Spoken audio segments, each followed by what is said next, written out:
And I will say, I did like the Rot of the Mask look. I thought that was cool because those types of masks don't hold up, and I kind of like that they addressed that in the movie. Oh, yeah. And like, there's a lot of things that work. The one thing that I did not like was they tried to paint him as very realistic and very human. And towards the end of the movie, he starts getting shot and just getting back up. That's when the movie kind of lost it for me. That was all reshoot stuff. Originally, it was I preferred the original ending where Malcolm McDowell and Scott Taylor Compton are standing in front of the house, and Michael Myers is walking up to him, and then Brad Dourif's police crew arrives and just shoots him dead. Oh. I think that was a much better ending to the movie, just because it made him a little more human, and I liked the human nature of Michael Myers. So I don't know. I give it a really strong 3.5. That one teeters towards 4, but the horrible usage of the F word, especially Profanity the first and 5 minutes, is really crass. I mean, And it's in the like- director's cut, which I prefer, the rape scene is a little unnecessary. What rape scene? Have you seen the director's Yeah, cut? I got that version. There's a rape scene. in the hospital. In the hospital. Yeah. What the hell? Yeah. That was Why unnecessary. is that even there? Completely Holy- unnecessary. oh my I prefer God. that cut of the movie, with the exception of that scene. But anyway, Halloween 2. Why don't you start off Halloween 2, All right, now, or H2? yeah. For a while it was H2 before it became the inevitable Halloween 2. I gotta admit, I mean, I liked Halloween 2 more. He's never gonna talk to me again. Everyone hates Halloween 2. I'm one of the few that's because the first one for me was so frickin' stupid that you can only go up from there. Unlike Matt, 1 star for me is my lowest. I don't give 0. I don't give 0 stars. So 1 is actually not a compliment. It's the lowest. So Halloween 2 I thought was more interesting than the first one because he finally had his chance to just go off and do his own frickin' idea to this remake. And Halloween, the thing that I hated, I'm going to go right back to Halloween for a second here, is that you have this whole stuff with him in the hospital, and then you get out, and like I said, this is where I was going before. I think you cut in again. Where the stuff, where it was kind of like the more familiar ground from the original Halloween, and the original was just so, it was almost like, and I think Rob Zombie in interviews had said the same thing, where it was like the part of the movie he was least interested in, but he kind of had to do. It was very apparent in the movie, and it's just like, well, my argument is, why do it if you don't want to do it? And the movie really shows from then on out that it's just kind of like going through these paces of doing what the first one did, just because it's the Halloween remake.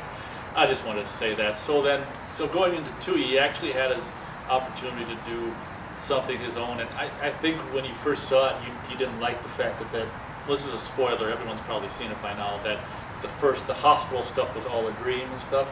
I actually thought that was really cool. The first 15 or 20 minutes of the movie was just Laurie's dream, and a great way to kind of nod to the original Halloween 2 by having a little bit in the hospital. Yeah, that was great. Halloween 2, Rob Zombies was actually, which I didn't even know, was actually shot on 16 millimeter. Did you know that? No, I did not. Very cool. It kind of shows, but in a good way. In a very good way. I thought that he probably, filmed the first one big budget and, this animal or whatever, that super widescreen, and he was probably like, gosh, that doesn't feel like Devil's Rejects to me, because it wasn't. I think that was 16 as well. Yeah. And then I thought it was very cool that he went back to 16, because even on the DVD you can see the beautiful grain there and all that, and it's very, again, like the first one, a very strong kind of sense of modern day movie production design. It has that richness, but it also has a grainy quality that you mentioned. It hits for both audiences. People who like the old school look, hits for them, and people who like modern movies, hits. I like grain. Grain is, especially in the Blu-ray high definition era now, it's kind of regarded as a negative thing. I think grain is beautiful, especially in a film, because you're actually seeing the physical medium that it's on, and I think it adds, I don't know why I like it, it just adds character, and there it is. To see a completely digital, sharp-ass picture, especially on Blu-ray, is just like, oh gosh, I want to be able to see the texture of what it's on. But anyway, back to the point. is that I think the thing that makes Halloween 2 so much more interesting than the first one, Rob Zombie's Halloween 2 so much more interesting than his first, is the I actually care about Laurie and all the problems that she's having dealing with going through this situation, and her counseling, and actually the relationship between her and Annie I thought was so interesting, and I thought that what's her name, Danielle Harris, did such well. They both did, but Danielle Harris, especially when it's during some of their arguments and stuff, did a phenomenal, probably her best acting that I've definitely ever seen in a movie that she's done, and I was so proud of Danielle Harris after I saw that movie. I'm like, wow, you never think that in like a Halloween movie you'd have an opportunity to open up as an actor and really perform in such a strong way. Halloween 2 for me was, I guess why I liked it more was just I thought I reacted so much to the pain that Michael Myers coming into their lives had, the effect that it had on everyone's life, particularly Laurie and Annie in the movie, and I thought the relationship was great. It's not so much about even Michael Myers, which I thought was, everyone was so like, oh my God, is he, as the mask kind of, he had the mask for a while and then was like a part of it, and I thought that was a bold move, and almost a move that, to actually have him maskless at the end of the movie, I thought, I'm still like, I think it's bold. I think we've seen him in the mask enough where we can do it, and I thought it was such a strong, bold move, as was to not even have the theme until the credits, the famous Halloween theme. I'm going to go with 2 stars for Halloween 2. I think that it's a much... No, keep going. I think you're going to be surprised. I think it's a much stronger... I thought you hated it. I think it's a much stronger movie than Rob Zombie's Halloween 1, which isn't really saying much. Go for it. I have 2 reviews. I have a review for Halloween 2. Oh, the different versions. Theatrical cut. See, I've only seen, mine was for the director's cut, which I've only seen. And I have a review for the director's cut. The theatrical cut, when I saw it, I thought it was the worst Halloween put on film. It was just terrible. It was trashy. It was illogical. It didn't make sense. There were aspects that I liked that I still like. I liked the look of it, and I liked the opening nod to the original Halloween 2 by having it take place in the hospital. I thought that kind of worked. I liked having the same characters, but the problem was none of the 3 surviving characters who went through the atrocities in the first movie, I'm not counting Sheriff Brackett, because nothing bad happened to him.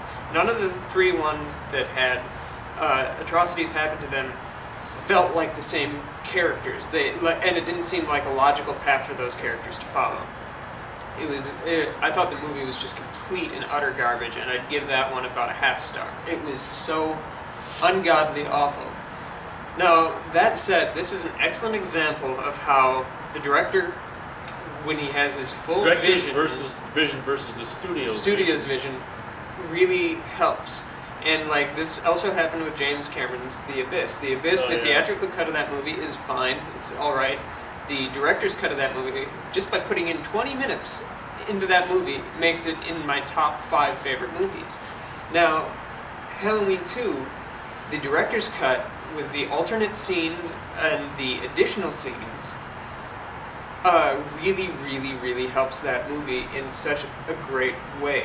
And I think it's one of the better of the Halloween franchise as a whole. What works is that the characters seem a little less, like I can follow why they are doing what they are doing psychologically, and it helps having that scene with Margot Kidder that wasn't really... Oh, that wasn't in the... Not that I remember, or if it was very abbreviated. I think it may have been there, but it was just very abbreviated. Yeah, probably. Those scenes where Sculpt Taylor is like doing that, and just it's coming out. I just can't, because of all the hell I've been through in my life.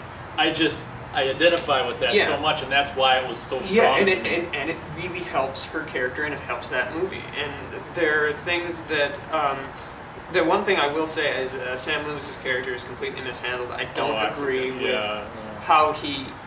why he would have changed the way he did in that movie. I forgot about that altogether. Having him that was completely just unnecessary. Pointless. I understand why you need that character. Why change him though? Why change him for the worse?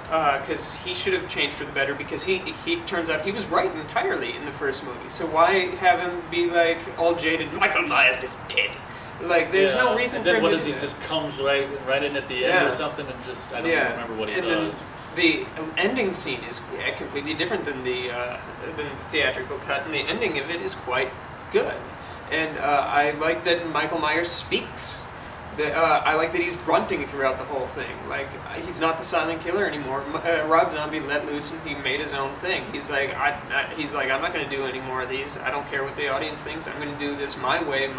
This is what I'm going to do. And he did it, and I respect that for it. I respect both versions of Halloween 2 for that, but I respect the director's cut much more because you get his full vision.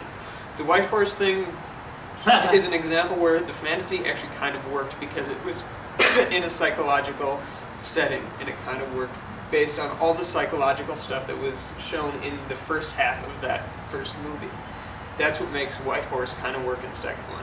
It's unfortunate that they couldn't get the young actor to reprise his role because he was such a better Michael Myers than the pretty little boy that they got in the second one. But he apparently had grown to be taller than the Sherry Moon Zombie, so that's why they did not they had to recast him.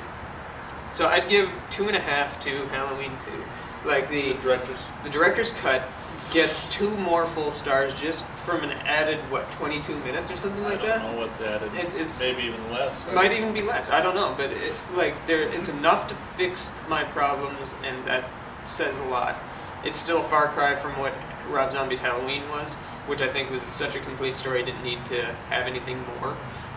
It still has the same faults as the first Halloween, i.e. the profanity is a bit excessive, and Michael Myers turns into the unkillable machine. But I guess I've grown to get used to that. I just like that he wasn't. By now. I like that he wasn't like that in Rob Zombie's first one. So there you have it.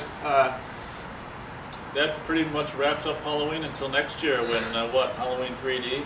I think it's still in development. I don't think it's going to happen next year. You don't think anyway. it's going to happen? I think it'll happen eventually. Oh. I think it'll probably happen with another remake. Oh, I thought they were. They have a script, and they said that things are moving forward, but they said that in August, and we still haven't heard anything. Oh, okay. Well, not that I really care. It's Patrick Lussier who just did. I know. Drive Angry, which was so bad. Was it worse than My Bloody? It was worse than My Bloody Valentine. I liked My Bloody Valentine much more than Drive Angry. Holy cow! So I didn't know that was possible. So there you go, folks. That's like what? Well, we did all the Halloween movies. That's our 11 movies or whatever. That's our take on them. 8, 9, 10 movies we just did.